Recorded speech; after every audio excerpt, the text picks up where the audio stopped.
المهم الخوت انا جيت دابا الانزكان غادي نتقدى داكشي اللي خاصني، مازال خصني بزاف ديال الحوايج غادي نتقداهم. خليكم معنا، راه اي حاجه تقديده غادي نصورها لكم ان شاء الله. غير واحد الملاحظه الاخوان بالنسبه للاثمنه، راه كاين شي اثمنه خياليه في جميع المواد، اي حاجه حطيتي على يدك كتلقى الثمن ديال الطوبل على 2 على 3. الله يدير الجواد ديال الخير وصافي. اول حاجه غادي نمشي نقلب عليها هي البولات باش غادي نضوي. كيبان لي واحد مول البولات ليها غادي نمشي نسول عنده ان شاء الله واش غادي نلقى عنده هذاك الشيء اللي بغيت.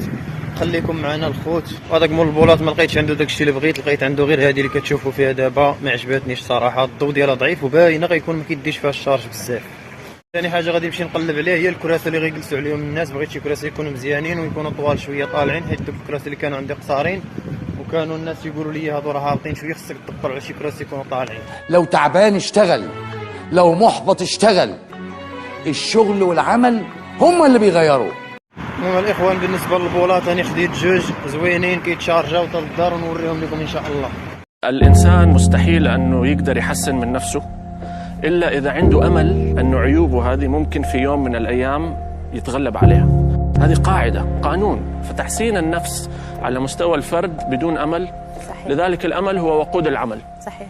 هو البنزين، صحيح. فلا يوجد أي ناجح في هذه الحياة إلا وقد تعرض لصعوبات ولتحديات كثيرة استطاع بعزمه بعد توفيق الله سبحانه وتعالى أن ينجح.